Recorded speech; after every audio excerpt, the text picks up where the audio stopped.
Hello everyone. I think due to kind of issues, then my the second video on the sixth unit was delayed. But I just upload as soon as uploaded this as the possible as then due to these strict restrictions going surrounding us, therefore actually we can't do the lessons or record these lessons with the 100% freedom. That is the issue. And now last week when I finished that lesson about the digestive system, then I promised to you that today mainly I dedicate the today's lesson to discuss the chemical digestion part, and after that we can learn about the absorption section as well. So the chemical digestion, and once we take the chemical digestion, once I say the chemical digestion is a very important process, as the physical digestion completes by grinding or churning. The foodstuffs breaks into kind of large particles by the uh, physical digestion. These foodstuffs contains or the this food or the physical digested food contains large molecules called the polymers, like carbohydrates, proteins, and lipids. Those polymers or those large molecules cannot be directly absorbed through our digestive system or the digestive wall or the walls of the blood circulatory system can't pass them through. Therefore, we should break them further into simple molecules. Thus, breaking up is very important before the absorption. So, the physical digested food can be further break up into their monomers. Monomers. The process of breaking down the polymers into monomers is the chemical digestion. For chemical digestion, enzymes are very important. Enzymes can be called as the chemical scissors, which cut off the long chains into small pieces. So, for the action of the enzymes, we know that the acidic medium is very important. Uh, Hydrochloric acid provide that acidic medium needed for the enzymes, especially the protease enzymes, which break up the proteins. And this chemical digestion starts from our mouth, ends at the small intestine. Let's see this process, and it may be a little bit complicated one, but I will try to explain it as simple as. In this case, you must identify several things. First thing is the substrate. Substrate means the major molecule or the large molecule where the enzymes act on. Then the enzymes. Then they break up into the monomers. Also, we can call them end product. End product. You might have copied down the note of the chemical digestion. Almost I have just uploaded that one. Therefore, you can just see the table as well. See how an enzyme act on the substrate and the end product of this. So when talking about this process, some molecules, I mean some long molecules cannot be broken at once. Therefore, several enzymes act on them to break them up. So this is a little bit complicated one. And let me see the note that I have published to you. That also will be important when talking about this part. So in there's it's given as a table, no? Yeah, okay. Then with such table, then we can easily discuss this one. And look at the process. Now you know enzymes must act on substrate to break them up into their monomers. First thing, the sites where the digestion take place. I will draw them roughly on the whiteboard. This is mouth, and you know salivary glands secretes the enzymes to this, and this is stomach, the next site. Stomach wall secretes the enzymes. Stomach wall secretes the enzymes. This is the duodenum, next portion. Duodenum. Pancreas and the liver secretes enzymes. From liver, it comes first, it stores in the gallbladder, later on it comes to the duodenum. This is small intestine, the tubes of the small intestine. They are convoluted, number of convolutions here, small intestine. From small intestine walls also, digestive enzymes are secreted. Then let's talk about the process. I'm taking carbohydrates as my first one. Carbohydrates can come as amylose or the starch and sucrose. Amylose and sucrose. The breaking of process of amylose is complicated because this is a polymer and this is a monomer. Sorry, this is a how we call the it's called disaccharide. No? Two molecules. In a polysaccharide, we can see a long chain of molecule, long chain, number of units. Amylose is completely made of the glucose units. Sucrose is made of one glucose and a fructose, right? Glucose and a fructose. I drew it as two different fructose and glucose, two different molecules. These are the monomers that create the disaccharide. This is a polysaccharide, this is a disaccharide. Right, this digestion starts like this. Once you take a meal to your food, the meal as your food, 1 minute, again and again. Right, okay. Once you take a food as your meal, then food enters the mouth, and inside the mouth, saliva mix up with it. Saliva contains an enzyme called amylase. Amylase. This amylase enzyme acts on amylose and breaks this up into disaccharides called maltose. Then it forms maltose. Maltose.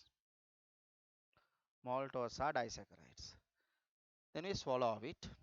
But remember, all the amylose, all the starch in our food does not convert to amylase, does not convert to maltose. That means if you you don't keep your food long time in the mouth, that's the reason for it. Quick as possible, we swallow it. Therefore, this amylose can break up some part of the starch molecule into disaccharides. Then it comes to the stomach. In a stomach, special enzyme does not secrete into the food. Therefore, nothing special happen in this. If some saliva exists, then that digestion continues inside the stomach as well. Therefore, there is no particular effect of stomach for the carbohydrate digestion.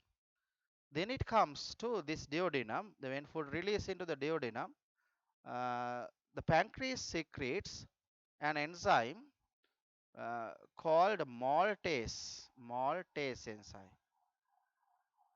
Sorry, that is wrong. Pancreas doesn't secrete maltase, it's wrong. Pancreas also secrete amylase. Amylase. That's a mistake done by me. Pancreas also secretes amylase because I said the complete digestion of amylose does not take place in the mouth. Therefore, that amylase amount is not enough. Further, some amount of amylase will be released by the pancreas. Right. Now, once this process finished, all the amylose molecules can be completed and found as the maltose. Now, there are a number of maltose molecules. This maltose should further break up into glucose. You know, maltose, two maltose are made of, one maltose is made of two glucose molecules. Therefore, For this, there is an enzyme secret by the intestine which is known as maltase. Maltase enzyme can break these molecules, maltose molecules, into glucose, the monomers. Then they are broken up into the glucose, the monomers. And this is the process. I think you had a kind of idea about this. Amylose, the long chain, broken up into maltose by amylase, further broken up into the remaining amount, also broken up by the amylase. Amylase is secreted by the pancreas, and small intestine secretes maltase to break this maltose into glucose. Finally, glucose is the end product. Glucose, the end product. Now, substrate is amylose or starch. End product is glucose. Three enzymes, two enzymes, amylase and maltase. Two enzymes act on that. What about the sucrose or the sugar? Sugar directly comes until it reaches the small intestine. Nothing happens on sucrose because it is a disaccharide. This disaccharide reach the small intestine. In the small intestine, sucrose can be broken into fructose and glucose. Fructose and glucose. There should be an enzyme for this. The enzyme's name is sucrase. You can guess it, no? Amylase on amylase, amylose act. Maltose on maltose, maltase act. Then on sucrose, sucrase act. Therefore, it is finally broken up into glucose and fructose. That is the digestion or the process of digestion of sucrose and the amylose. This is the whole process is the carbohydrate digestion. I think with this explanation, you had an idea that what are the things we need to highlight and remember in this process. Mainly, you have to remember the sites where they secrete and sites where the process take place and the types of enzymes.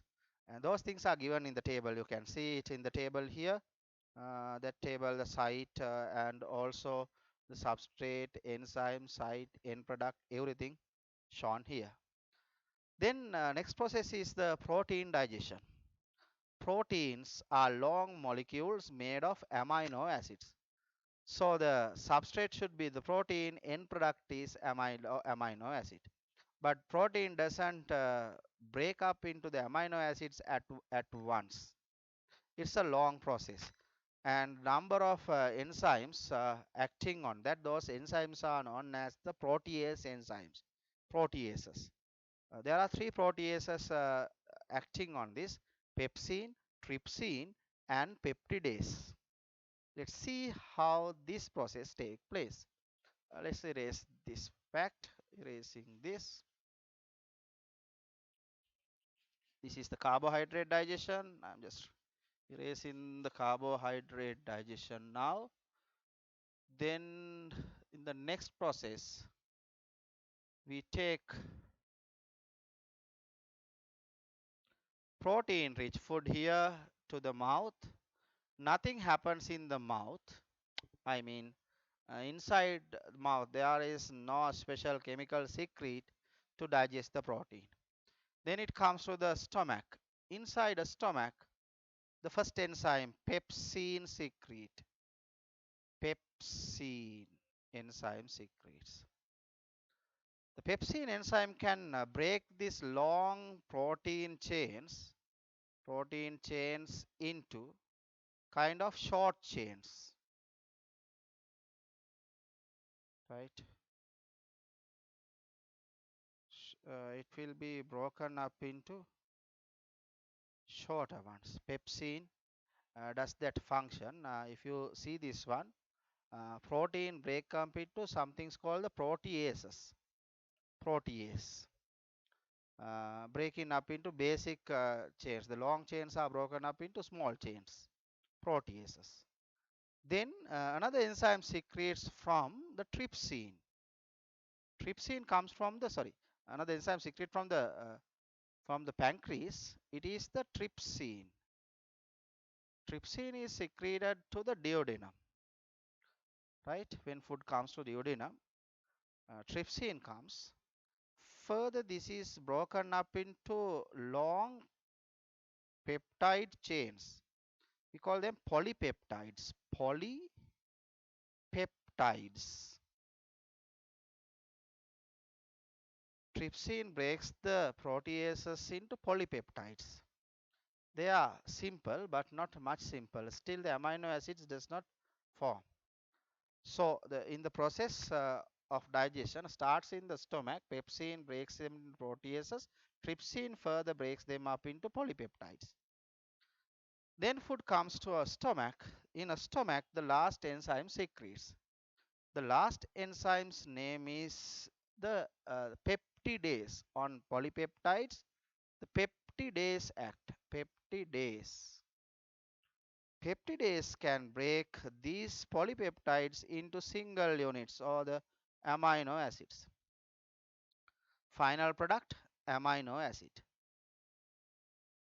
Now to break up one protein molecule, three enzymes are acting in three different sites. These enzymes need acidic medium, which actually it is provided by the hydrochloric acid. So the protein digestion starts from a stomach. Pepsin breaks them into the proteases. Then trypsin comes and break them into the polypeptides. Then peptidase comes from the small intestine walls and that breaks them up to the amino acids. This is the protein digestion process. Proteins are different types, but the process is the same. Special enzyme secretes in the small infants, which is called the renin. It secretes only in the infants which are the breastfeeded or the which take the mother's breast milk. The renin enzyme make the lactic acids using the substances in the milk into kind of solids. It solidify that. So it leads the digestion. Therefore, renin enzyme. Remember the enzyme renin secretes only in small infants who are breastfeeded by their parents. Parents means mothers. Okay, that's the story about the protein digestion, and this is the special fact. Then third one, lipid digestion. Lipid digestion. Lipids are made of glycerine and fatty acid. Lipids. When we take lipid into our mouth, a kind of lipid, no enzyme secreted from the mouth to digest it. When it reaches the stomach, also nothing happens. Lipids found as kind of lumps as they have kind of a sticky nature, butter or oil or any other thing, fats or oils. Then the first task is to break them into flat globules, small globules, breaking them into globules. For that, a substance secrete, substance name is bile. Bile secretes to separate them and make in globules, fat globules. Bile is not an enzyme. This is not an enzyme. That also you have to remember. Bile produced in liver stores in gallbladder and secretes to the duodenum. Now these lipid droplets have high surface area, therefore easily enzymes can act on it. Enzymes can act on that because of the higher surface area. Right. Thereafter what happens? Then what happens? On flat globules, the enzyme act. That enzyme is secreted by the pancreas. Pancreas secretes an enzyme called lipase. Lipase. Both the ingredients are added at this site. I think Li should be Li. Lipase. Lipase. Lipase and bile both are added in this site and finally digestion completes in this place. So fat globules further breaks up into tiny, uh, with the lipase, they break up into the fatty acids and glycerol. Glycerol and fatty acid, that is the end product. We can absorb that glycerol and fatty acid. So this is the breaking up process of the lipids. Lipids break up starting, or the lipid breaking up starting at the duodenum. Bile makes the globules. On globules, lipase act. Lipase break it to glycerol and fatty acid. So those are the major molecules, or the we call the big molecules, which has to break into simple ones. Vitamins, minerals are simple ones. Therefore, there should not be any further digestion. Directly we can absorb them. Now today's lesson, in this section we learned how carbohydrate, protein and lipids are digested. Next section is about the absorption, process of absorption. Now you know the things which need to absorb: glucose, fructose produced in the first carbohydrate digestion, amino acid should be taken in, and also glycerol and fatty acid. The absorption starts at stomach. Medicines or the alcohol absorbs in the stomach. Simple things absorb in stomach, but absorption mainly take place in a small intestine. Intestine has particular adaptation for this. This intestine walls are adapted for that. Let's see the adaptations of the intestine for this. Number one, it is a long tube, being a long tube, and it's inside. If you cut and see inside you can see this type of finger like projections inside that. Or if you take a side transversal wave the transversal section here, then you can see it like this, fingers like projections. Those fingers like projections are called villi. Singular one is a villus. And when food comes to this place, the food will struck or the remain in between them, and food stay long time here. Therefore, it provides long time for the absorption. Not only that, when food stay here, as there is a large surface area, then food can be easily absorbed into that. There is a rich blood supply also, good blood supply coming. Rich blood supply, because it is absorbed into the blood. There is another fact. To absorb the lipids, there is special vessel come that is called lacteal. Lacteal. Lacteal is a part of lymphatic system. We will learn about the lymphatic system at the end of the blood circulatory system.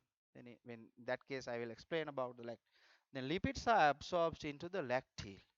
Lipids means the fatty acids and the glycerol. Fatty acids and glycerol are absorbed into the lacteal. The blood vessels, lacteal vessels are coming here to collect the nutrients.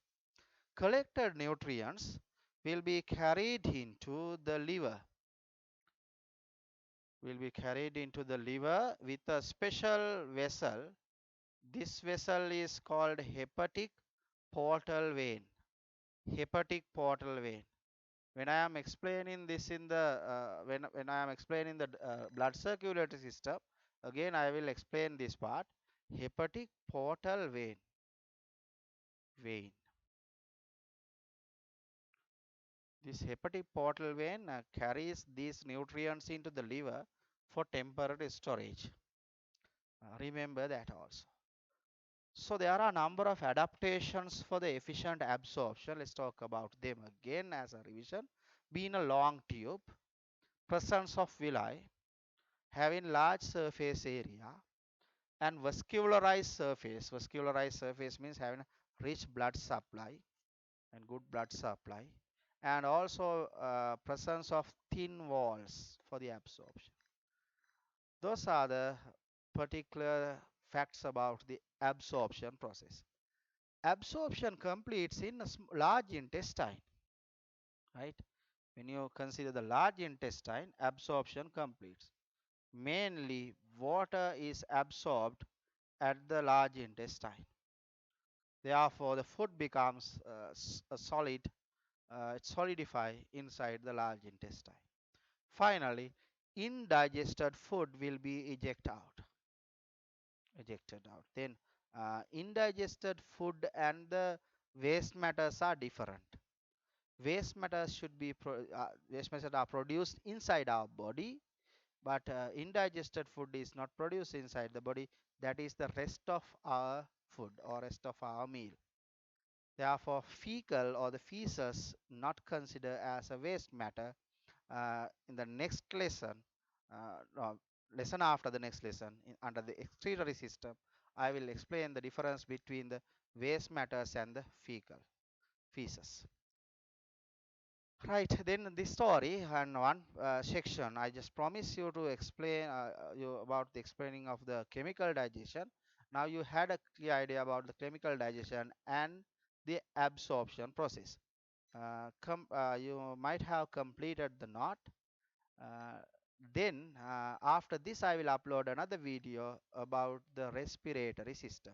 So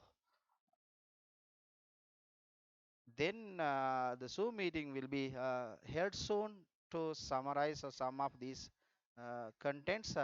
I'll come with kind of a questionnaire, the question list also. So this is the end and goodbye everybody.